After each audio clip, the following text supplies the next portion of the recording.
Cerita Roro Mendut adalah kisah legenda yang terkenal di masyarakat Jawa, menceritakan tentang perlawanan seorang perempuan muda dalam menentukan hidupnya, termasuk mempertahankan perasaan cintanya. Roro Mendut juga melambangkan tentang kisah cinta sejati yang berakhir dengan tragis. Dari kisahnya yang besar tersebut, PT Gramedia Film, PT Sanggar Film, dan PT Elang Perkasa Film kemudian mengangkatnya ke dalam film yang dirilis tahun 1982 yang disutradai oleh Ami Priyono. Di mana film ini berhasil masuk nominasi untuk beberapa kategori pada Festival Film Indonesia tahun 1983, di antaranya, nominasi untuk film terbaik, sutradara terbaik, serta pemeran utama pria terbaik. Oke, tak usah nunggu berlama-lama lagi, kita simak alur selengkapnya dari film Roro Mendut ini. Namun sebelumnya, seperti biasa ada baiknya Anda like, share, dan subscribe terlebih dahulu channel ini, agar channel ini lebih berkembang lagi. Dan seperti biasa juga kami ingatkan, kalau konten ini mengandung spoiler. Dan silahkan posisikan terlebih dahulu tubuh Anda senyaman mungkin. Setelah intro diputar, silahkan lanjut menonton.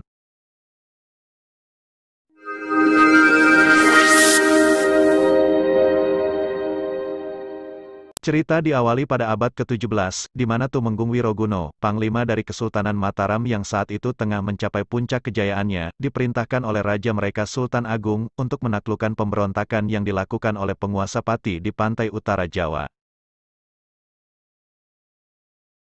Sementara itu di Kadipaten Pati, tampak seorang gadis muda yang cantik, pintar dan menggoda bernama Roro Mendut, tengah jadi perhatian. Roro Mendut yang berasal dari pesisir tersebut tengah dipersiapkan untuk dijadikan selir dari Adipati Pragolo sang penguasa Pati, tanpa mereka sadari, kalau Tumenggung Wiroguno beserta pasukannya telah menyerbu dan mengepung daerah kekuasaan mereka. Pasukan Pati yang tak siap atas penyerangan yang mendadak tersebut mulai kewalahan, termasuk Adipati Pragolo yang akhirnya tewas di tangan Tumenggung Wiroguno.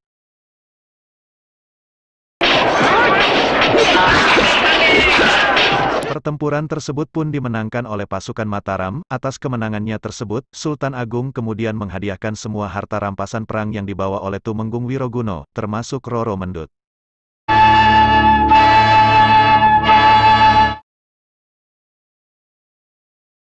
Tumenggung Wiroguno yang tergoda oleh kecantikan dan kemolekan Roro Mendut, kemudian mengatakan ingin menjadikan Roro Mendut sebagai selirnya, pada Nyi Ajeng istrinya, yang menyambut tidak senang atas niat dari suaminya tersebut. Demikian pula dengan selir-selir Tumenggung Wiroguno yang lain, mereka sama tak senang dan mencibir Roro Mendut yang berasal dari pesisir dan tidak mempunyai etika seorang gadis bangsawan. Untuk mempermalukan Roro Mendut, pada suatu malam Nyi Ajeng menanyakan apakah Roro Mendut bisa menari layaknya para penari yang tengah pentas malam itu, yang kemudian dijawab dengan tantangan dan pembuktian dari Roro Mendut. Semua lelaki yang hadir tampak berdecak kagum dengan penampilan Roro Mendut, demikian juga Tumenggung Wiroguno yang tampak semakin kuat hasratnya untuk bisa memiliki Roro Mendut, sementara Nyi Ajeng dan para selir lainnya, semakin mencibir dan tampak tidak senang pada Roro Mendut yang mereka anggap tak tahu malu melenggak-lenggokkan tubuhnya di hadapan umum, sementara dirinya adalah calon selir panglima kerajaan. Ketertarikan Tumenggung Wiroguno atas Roro Mendut yang kian kuat, membuatnya bukan hanya akan menjadikan Roro Mendut sebagai selir, tapi dia berniat mempersunting Roro Mendut sebagai permaisurinya. Para selir yang cemburu, coba membujuk Nyi Ajeng untuk menggagalkan niat Tumenggung Wiroguno tersebut, dan mengembalikan Roro Mendut ke tempat asalnya. Demikian juga dengan penasehatnya Suwito Projo, yang terus-menerus meyakinkan kalau dengan sifat kampungan serta ketidakluasan Roro Mendut dalam bersikap, sangat tidak pantas untuk dijadikan permaisuri, namun Tumenggung Wiroguno tetap pada pendiriannya untuk mempersunting Roro Mendut. Atas permintaan suaminya, Nyi Ajeng kemudian mengatakan keinginan Tumenggung atas Roro Mendut, yang kemudian dengan lantang dan berani, Roro Mendut menjawab lamaran tersebut dengan penolakan. Hal tersebut tentu saja mengundang kemarahan Nyi Ajeng, karena tak seharusnya Roro Mendut menolak permintaan suaminya. Demikian pula dengan Tumenggung yang merasa tersinggung atas penolakan Roro Mendut atas dirinya, demi menegakkan wibawa dan harga dirinya sebagai Panglima Besar Mataram, Tumenggung Wiroguno kemudian menghukum Roro Mendut dengan memasukkannya ke dalam daftar taklukan perang yang baginya wajib membayar upeti setiap hari. Hal tersebut tentu saja dirasa berat oleh Roro Mendut, karena sebagai tawanan dan tanpa penghasilan dia tidak mungkin bisa mengumpulkan harta sebanyak itu setiap hari, apalagi Tumenggung Wiroguno juga mengajukan syarat tambahan yakni melarang Roro Mendut menampakkan dirinya di halayak ramai, serta dilarang pula untuk mencari penghasilan dengan mempergunakan keahliannya menari dan menyanyi. Saat memperhatikan tingkah prajurit yang hampir semua gemar menghisap rokok, serta menyukai kemolekan tubuhnya, Roro Mendut mulai memanfaatkan situasi tersebut, dibantu para dayangnya, Ni Semongko dan Genduk Duku, Roro Mendut membuat sebuah bisnis menjual lintingan rokok, dengan cara yang unik. Melalui warung tertutup yang memasang layar besar untuk menampakkan siluetnya yang tengah menghisap rokok, kemudian rokok-rokok yang sudah dibasahi sedikit ludahnya tersebut dia jual kepada para laki-laki, yang tentu saja menyukai menghisap rokok yang sebelumnya sudah dibasahi oleh ludah perempuan cantik, calon garwo selirnya Tumenggung Wiroguno. Usaha dagangnya makin ramai, meski harganya mahal, dengan kemasyhuran kecantikan yang dimiliki Roro Mendut, para laki-laki tetap rela mengantri panjang untuk mendapatkan sebatang rokok yang telah basah oleh ludahnya. Pak, Kenapa? Roro Mendut, Roro Mendut. wonge ayu, jualan rokok. Dengan begitu, Roro Mendut akhirnya bisa membayar pajak yang dibebankan oleh Tumenggung Wiroguno padanya. Tentu saja Tumenggung tidak senang pada keberhasilan yang dicapai oleh Roro Mendut, dan untuk membuat Roro Mendut menyerah, Tumenggung pun kemudian menaikkan besaran pajaknya. Roro Mendut yang teguh dan pemberani tidak gentar akan gertakan Tumenggung, dia tetap menerima kewajiban membayar pajak yang dibebankan padanya, meski dirasa sangat memberatkannya. Mulai hari ini, harga batang-batang nikmat disesuaikan. Lintingan rokok buatan Roro Mendut semakin lama makin tersohor, kabarnya bahkan berhembus sampai keluar Mataram, maka makin banyak pula kaum lelaki menginginkan rokok tersebut, meski harga telah dinaikkan menyesuaikan pajak yang harus dibayarkan oleh Roro Mendut pada Tumenggung Wiroguno. Suatu hari, datang seorang pemuda tampan dari luar Mataram bernama Prono Citro, merasa penasaran dengan keramaian yang terjadi di warung Roro Mendut, Prono Citro menghampiri dan memaksa masuk ke warung tersebut. Keributan terjadi, hal tersebut membuat Roro Mendut penasaran dan melihat apa yang tengah terjadi di luar warung miliknya, melihat sosok Prono Citro, seketika Roro Mendut merasa tertarik dan jatuh hati padanya, demikian juga dengan Prono Citro, meski melihat sekilas namun dirinya langsung merasa tertarik juga pada Roro Mendut.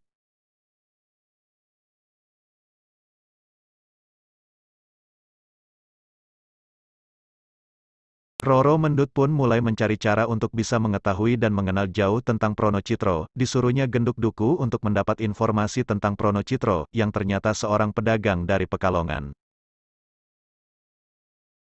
Setelah mengetahui nama dan asal-usul Prono Citro, Roro Mendut kemudian menyusun rencana selanjutnya untuk bisa menemui Prono Citro.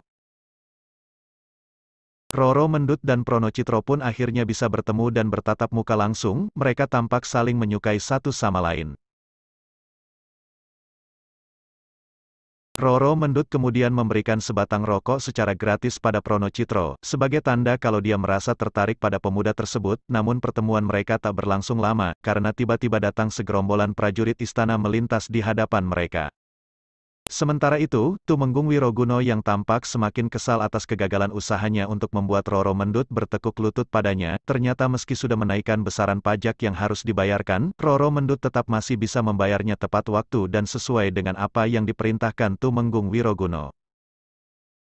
Hal tersebut membuat Tumenggung penasaran, usaha apa yang dijalankan Roro Mendut hingga dia tetap dengan perlawanannya membayar upeti, daripada menerima lamarannya, Tumenggung pun bermaksud menyamar, untuk mencari tahu usaha yang sedang dijalani oleh Roro Mendut.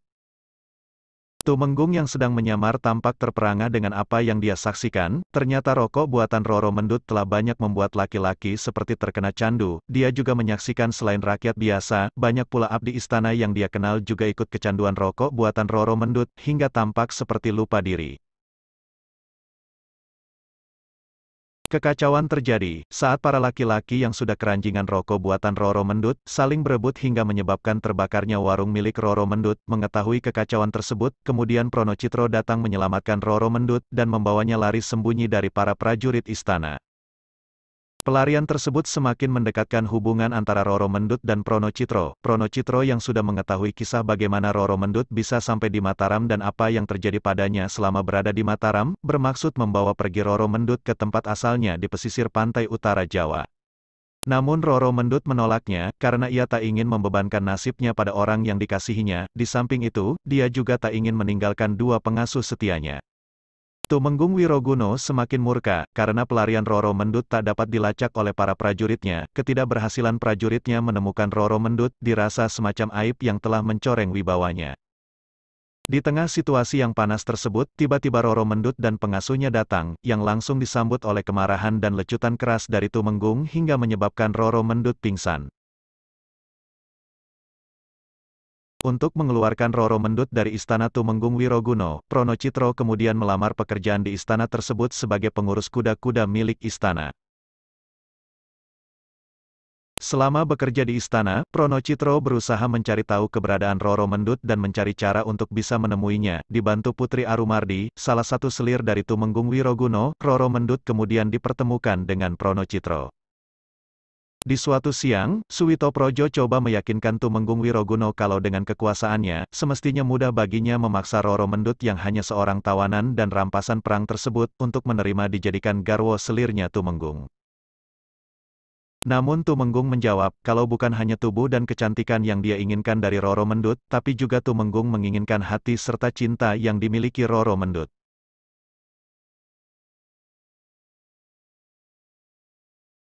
Putri Arumardi dan Nyi Ageng yang mulai merasa kasihan pada keadaan Roro Mendut, yang sangat berani dan pembangkang untuk kemerdekaan dirinya, mulai mengatur siasat untuk membantu mengeluarkan Roro Mendut dari istana dan memulangkannya pada daerah asalnya. Pada suatu malam, Nyi Ageng mengelabui Tumenggung Wiroguno yang saat itu menginginkan untuk bisa menyalurkan hasratnya pada Roro Mendut. Untuk mengulur waktu, Nyi Ageng memberinya jamu yang dia katakan untuk menambah stamina dalam menghadapi Roro Mendut yang cantik dan penuh gairah, serta menyuruhnya menunggu di kamar, sementara menunggu Roro Mendut sedang dipersiapkan. Sementara Nyi Ageng lalu meminta bantuan Pronocitro untuk membawa lari Roro Mendut, menjauhkan dari hasrat birahi Tumenggung Wiroguno. Roro Mendut pun akhirnya berhasil dibawa kabur oleh Pronocitro. Mengetahui Roro Mendut yang sudah tidak berada di tempatnya, Tumenggung Wiroguno pun murka, dan menyuruh prajuritnya untuk mengejar dan menangkap kembali Roro Mendut dan Pronocitro. Namun prajurit yang diperintahkan menangkap Roro Mendut dan Pronocitro, kehilangan jejak, kemudian mereka pulang tanpa membawa hasil. Putri Arumardi mencoba menasihati Tumenggung Wiroguno untuk bisa mengikhlaskan dan membiarkan antara Roro Mendut dan Pronocitro yang saling mencintai tersebut bebas menjalin hubungan. Kemudian Tumenggung menganggap apa yang dilakukan mereka berdua adalah lambang pemberontakan pada Mataram, maka Tumenggung Wiroguno turun tangan sendiri untuk mencari dan menangkap Roro Mendut dan Pronocitro yang sudah berstatus pemberontak kerajaan. Tumenggung Wiroguno akhirnya berhasil menemukan tempat persembunyian Roro Mendut dan Pronocitro, meski sedikit gentar melihat Tumenggung beserta pasukannya, namun Pronocitro meyakinkan Roro Mendut untuk tidak menyerah, dan melawan, mempertahankan apa yang mereka berdua rasakan. Tumenggung Wiroguno kemudian menantang Pronocitro untuk melawannya, dengan berani Pronocitro menerima tantangan dari Tumenggung Wiroguno, maka pertempuran keduanya pun tak dapat dielakkan lagi, disaksikan oleh Roro Mendut dan para prajurit istana. Namun kemampuan Pronocitro yang hanya seorang pemuda biasa, tak sebanding dengan Tumenggung yang seorang panglima kerajaan. Akhirnya Pronocitro tewas di tangan Tumenggung Wiroguno. Menyaksikan kekasihnya tewas, Roro Mendut pun memutuskan untuk membunuh dirinya menyusul Pronocitro yang dikasihinya. Dan cerita pun berakhir dengan meninggalnya Roro Mendut dan Pronocitro, yang konon setelahnya mereka kemudian dimakamkan dalam satu liang lahat, dan kisah cinta Roro Mendut dan Pronocitro terus dikenang oleh masyarakat sebagai kisah cinta yang abadi.